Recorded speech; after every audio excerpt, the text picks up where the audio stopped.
Good morning, dear friends. Today we are going to start Things in Indian History, Part First, Chapter 4, Thinkers, Beliefs and Buildings. In this chapter, we have already discussed the origin of Buddhism, Jainism, and the situation of India between 600 BC to 600 CE. In this lesson, now we are discussing about the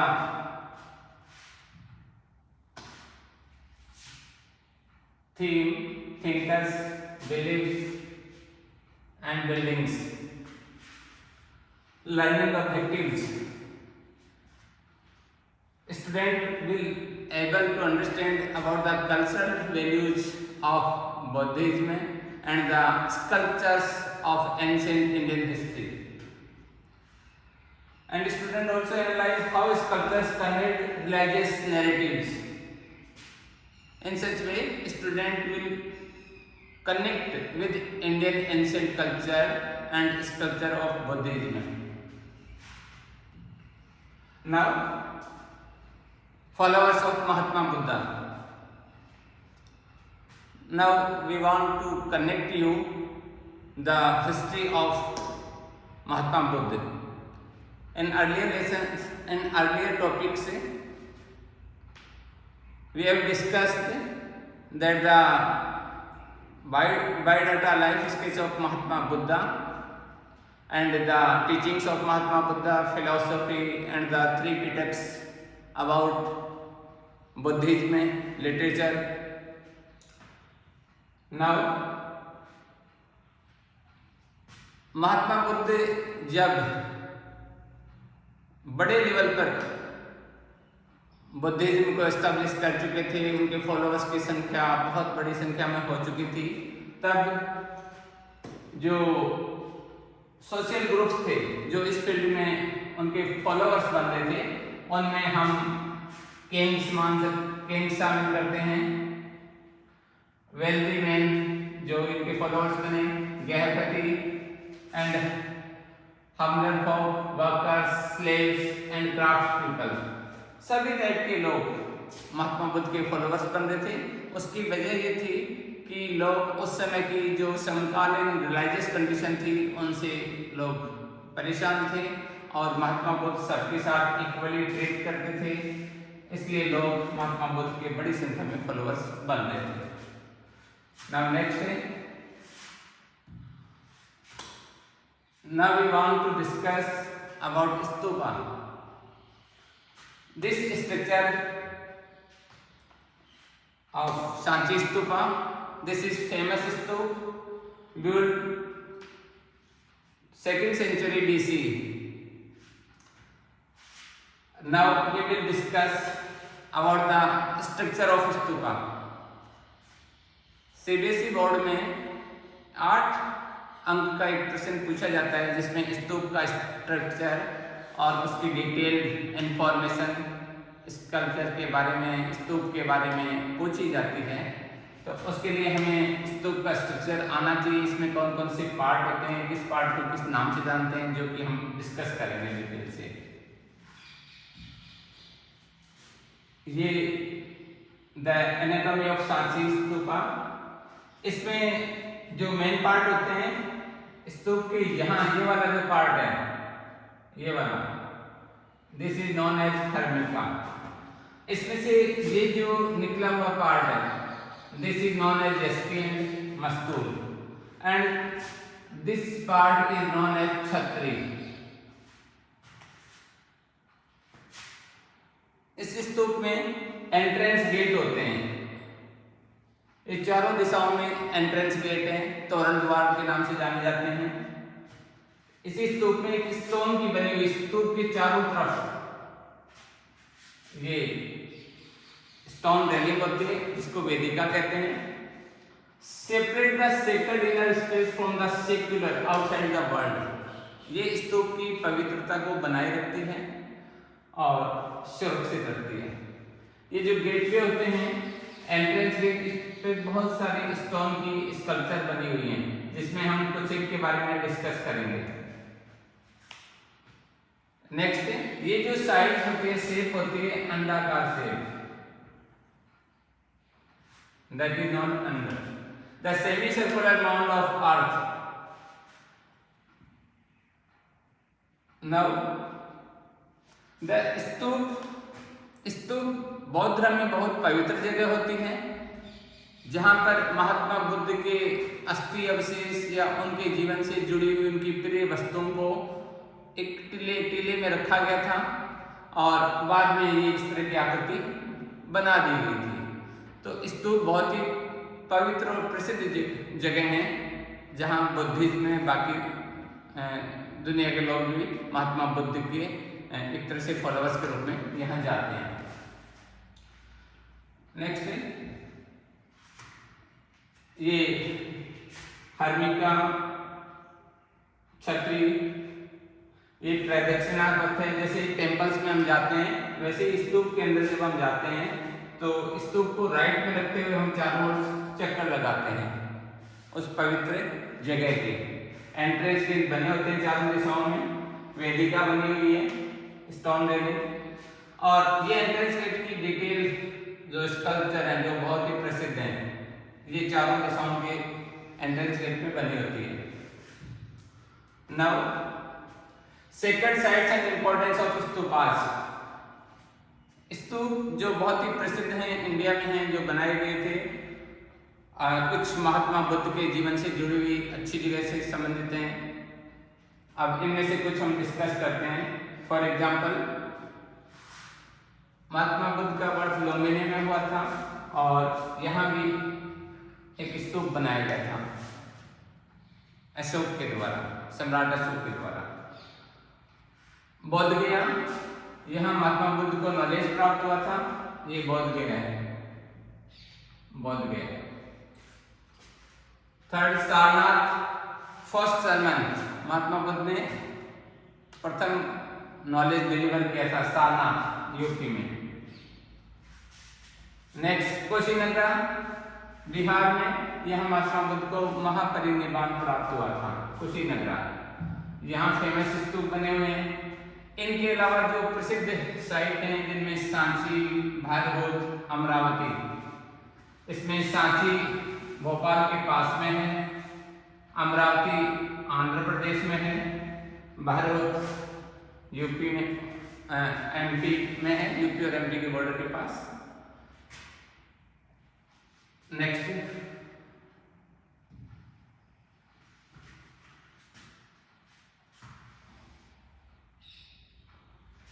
प्रत्येक स्तूप है उसकी अपनी history होती है।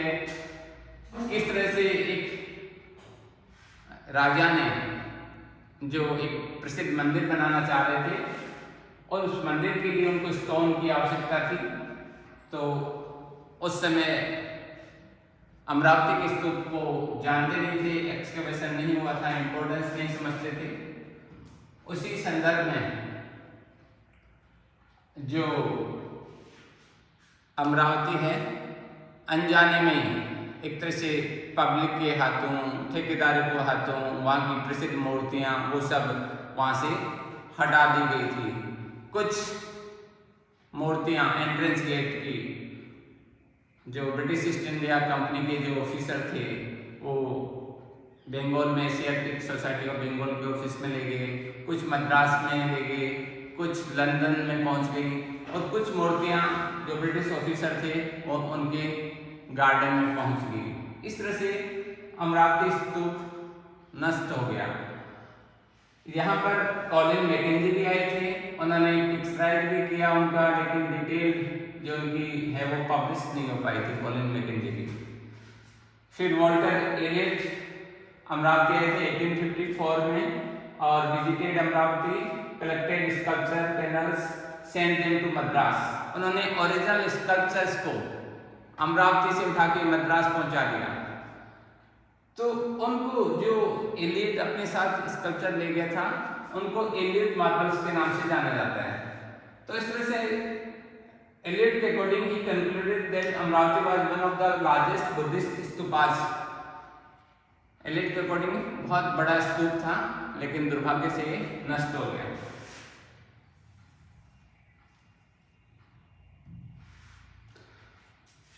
Removal of Amravati sculpture during the 19th century, कहाँ ले गई थी जो हमने डिस्कस किया, मद्रास, कलकत्ता, लंदन, इन सब जगह इनकी स्कल्पचर चली गई। H.H. कोल जो आर्कियोलॉजिस्ट हैं, उनका एक स्ट्रांगली मत था, it seems to be suicidal and indefensible policy. उन्होंने ये कहा कि यदि ओरिजिनल चीजें, स्कल्पचर, मूर्तियां अपनी मेन जगह से यदि दूसरी जगह ले जाई जाती हैं तो ये तो बहुत ही आत्मघाती होगा, नुकसानदायक होगा। यहाँ पर एक क्वेश्चन और बनता है एग्जाम में कि अमरावती का स्तूप नष्ट हो गया, जबकि सांची का जो स्तूप था वो अपनी जगह बना रहा। तो उसके लिए कुछ कारण हैं जिनको हम डिस्कस करेंगे। ये H.H. कोल थे, ब्रिटिश आर्कियोलॉजिस्ट थे। और अब जो क्वेश्चन है, व्हाई डिड सांची सर्वाइव, कि सांची क्यों बच गया, अमरावती नष्ट हो गया। तो इसके बहुत कारण हैं जो हमने पहले भी कुछ पॉइंट्स डिस्कस किए थे कि सांची के स्तूप को बचाने में भोपाल की बेगम्स का योगदान, वो इसी से इंटरकनेक्ट करते हुए हम पढ़ेंगे।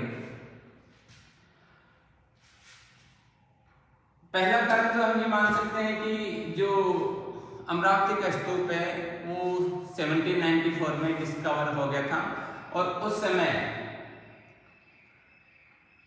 उसके इम्पोर्टेंस को कोई समझ नहीं पाया। एक राजा को मंदिर बनाने के लिए स्टोन की जरूरत थी, उस टीले को पूरी को खुदवा दिया गया।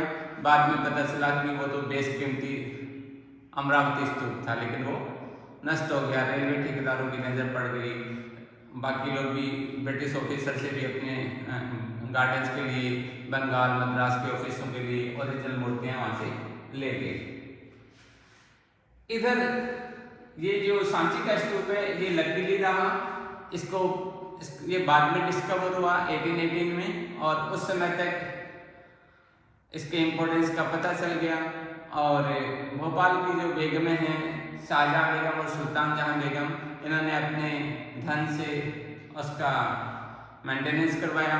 सुल्तान जहाँ बेगम ने एक गेस्ट हाउस, म्यूजियम वहाँ ओपन किया। इस तरह से रेलवे ठेकेदारों से भी सांची का स्तूप बचा रहा। और एक सबसे बड़ी बात कि भोपाल की बेगम ने जो भी ब्रिटिश और फ्रेंच ऑफिसर थे उनसे रिक्वेस्ट किया कि आप जो ये ओरिजिनल मूर्तियाँ हैं, स्कल्पचर हैं, इनको यहीं पर रहने दो और आपको प्लास्टर ऑफ पेरिस से बना के हम ये स्कल्पचर्स को वो बना देंगे और उनको वो ले जाएंगे। तो इनसे वो खुश हो गए। इस तरह से भोपाल की बेगमों ने सांची के स्तूप को बचा लिया, जबकि अमरावती का स्तूप नष्ट हो गया। स्कल्पचर्स जिनसे हम बुद्धिस्ट लिटरेचर समझ सकते हैं, ऐसा कहा जाता है कि बुद्धिस्ट मूर्ति कला जो स्कल्पचर है उससे हम पूरा बुद्धिस्ट लिटरेचर समझ सकते हैं, को रिलेट कर सकते हैं। जातक स्टोरीज के एग्जाम्पल भी मिल जाते हैं इनमें।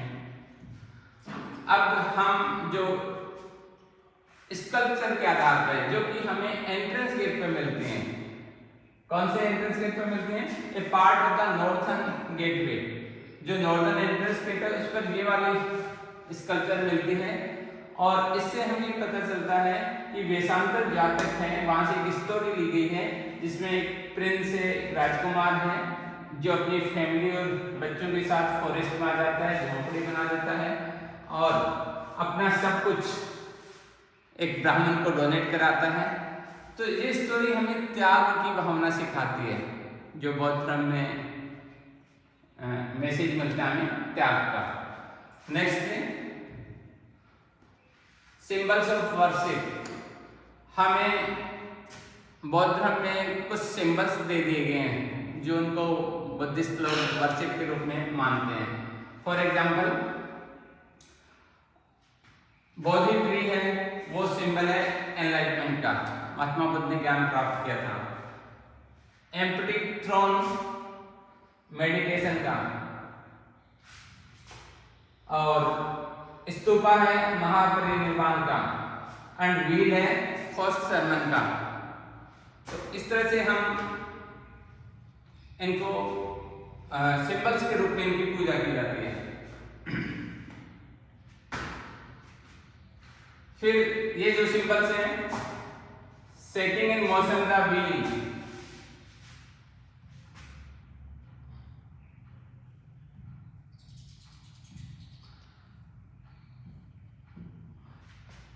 Setting in motion of wheel dhamma, इसमें ये वाला धर्म चक्र परिवर्तन का सिंबल है और इसमें यहां नॉलेज डिलीवर किया था। ये स्तूप का प्रतीक है, वर्शिप, और ये बौद्धिक ट्री है जहां पर नॉलेज प्राप्त हुआ था। और एनिमल्स इन सांची स्कल्पचर, ये जो एलिफेंट दिखा रखा है, एलिफेंट स्ट्रेंथ एंड विजडम का सिंबल है बौद्ध धर्म में। और इसके बाद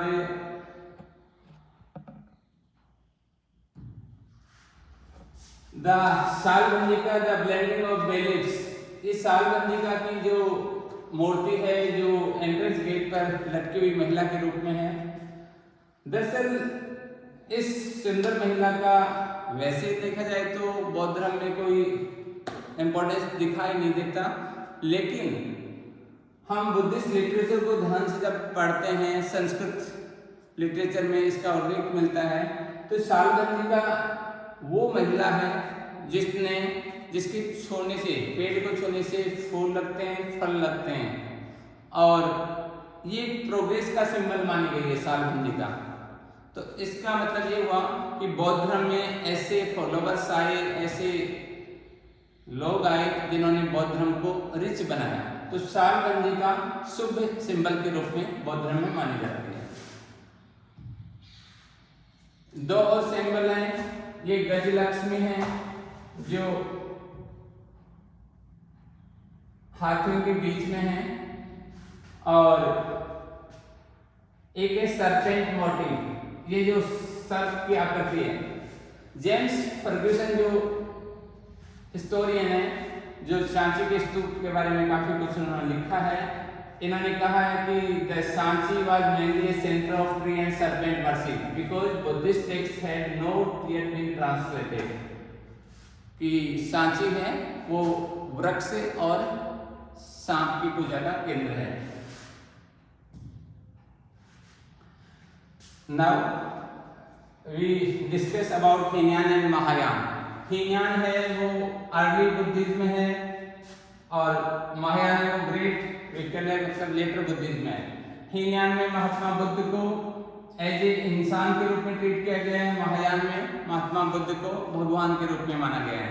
हीनयान में personal individual agency to attain nibbana, और इधर बोधिसत्व आ गए हैं जिनकी सहायता से हम निब्बान प्राप्त करेंगे। तो हीनयान और Mahayana two tradition of Buddhism.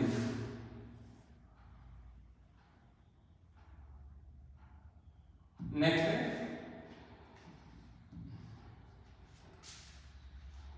अब हम हिंदुइज्म के बारे में दो चीजें डिस्कस करेंगे, जो दो पार्ट हैं।